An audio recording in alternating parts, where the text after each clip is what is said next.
Nama saya Aditya Fernanda dari kelas 1D NPM 2223014. Perkenalkan, nama saya Muhammad Saiful Nurak dari kelas 1D NPM 2230315. Perkenalkan, nama saya Muhammad Umar dari kelas 1D MPM 22230 Perkenalkan, nama saya Nurzain Sufwan NPM 2223152 dari kelas 1D. Perkenalkan, nama saya Iwan Setiawan dari kelas 1D NPM 2230155. Perkenalkan, nama saya Anissa Dwi Asuti NPM 22230151 dari kelas PJ kelas 1D dari kelompok 10. Perkenalkan, nama saya Rika Diaprati NPM 222301553. Perkenalkan, nama saya Adnan Ekos Kuncoro NPM 2223014 kelas PJKR 1D. Di sini saya sebagai pemateri. Senyum dulu, senyum dari jauh. Pada suatu hari ada pemuda yang sedang duduk di taman dengan berbeda keyakinan. Oh ya, gue jajan.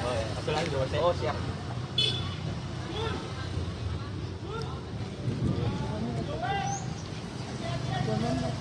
Bro.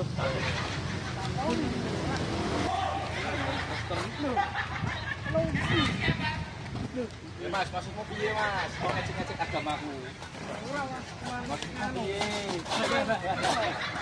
Duh, kau ngecek-ngecek masalahku ya, agamaku. Agamanya wong wong. Nah, apa? Awak dhewe iki kudu harus saling toleransi. Dadine awak dhewe kan padha duwe agamane, dadi iso njogo agamane liya. Ya, Bro. Sesuk-sesuk aja dibaleni. Ya wes. Kowe aja emosi ya. Ya aku yo.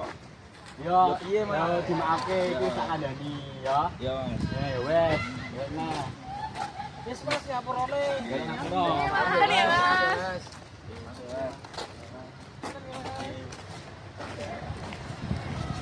Di sini saya akan menjadi pemateri dari kelompok 10, yakni toleransi dalam Islam. Pertama, berbuat adil kepada siapapun. Berbuat adil kepada siapapun dilakukan sesama umat muslim maupun non-muslim yang diperintahkan oleh Allah Subhanahu wa taala sebagaimana firman-Nya. Allah Subhanahu wa taala lebih menyukai manusia yang berbaik-baik kepada sesama umat manusia yang tidak memandang agama sebelah mata. Karena sesungguhnya Allah itu menyukai orang-orang yang berbuat baik kepada siapapun, terutama berbuat baik kepada korban bencana alam sekitar. 2. Menghormati prinsip agama masing-masing. Dapat dicontohkan dalam surat Al-Kafirun yang berbunyi, bagimu agamamu, bagiku agamaku. Dapat disimpulkan bahwa toleransi dalam agama masing-masing sangat diperlukan karena untuk menghindari perpecahan dalam agama masyarakat masing-masing. Contohnya dalam hal beribadah. Umat muslim beribadah di masjid, umat Kristen beribadah di gereja. Untuk saling menghormati antar umat beragama satu sama lain, maka harus saling menghargai, menghormati, menyayangi dan mengayomi satu sama lain. Pada dasarnya hidup rukun dalam umat beragama itu sangat indah. Biji menambahkan nomor 2, menghormati prinsip agama masing-masing. Dalam video tadi saya melihat ada masalah kecil ya karena gesekan terhadap perbedaan agama. Sebenarnya perbuatan itu tidak boleh dilakukan karena dapat menimbulkan perpecahan agama, mulai dari kesalahan kecil maupun kesalahan besar. Maka dari itu kita harus bisa menghormati dan menghargai agama masing-masing dari sesama umat manusia. 3. Toleransi dalam perdagangan dan peradilan. Dilakukan oleh sebuah penjual dan pembeli yang bertransaksi di pasar maupun di jalan. Kegiatan ini biasa dilakukan oleh penjual di saat penjual barangnya kepada pembeli. Maka si penjual harus jujur untuk menjual barangnya dan memberikan produk yang berkualitas kepada pembeli, dan pembeli harus berani membayar tinggi karena hal yang sangat puas didapatkan oleh pedagang tersebut. 4. Toleransi dalam utang piutang.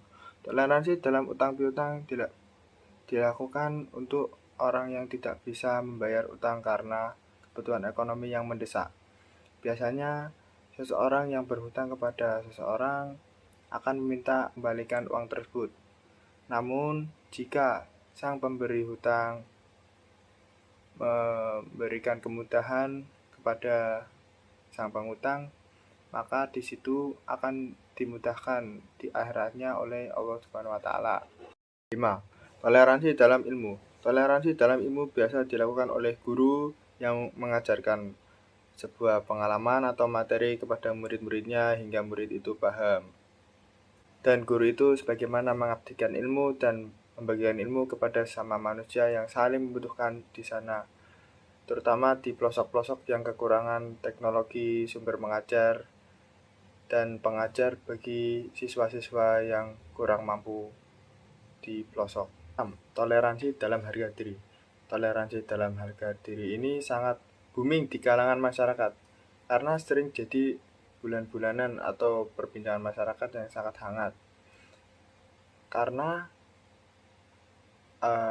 biasanya itu terjadi akan pembulian di sosial media maupun pergaulannya dia sendiri. Masalah harga diri ini biasanya dimulai dari hal-hal kecil yang sepele lalu dibesar-besarkan dan dapat memutuskan tali silaturahmi antara golongan A dan golongan B, sehingga mereka tidak akur lagi dan merasa asing-asingan maupun benci-bencian.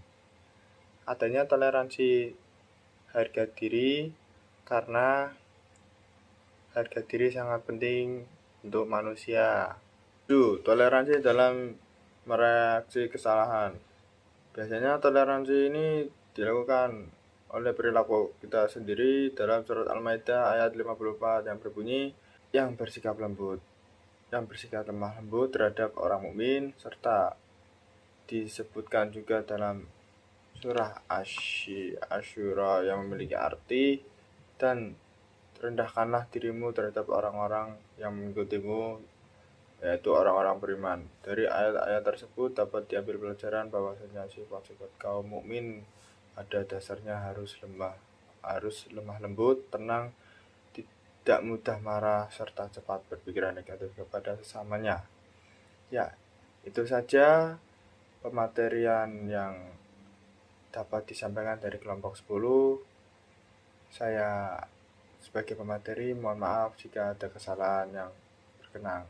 Sekian, terima kasih. Assalamualaikum warahmatullahi wabarakatuh.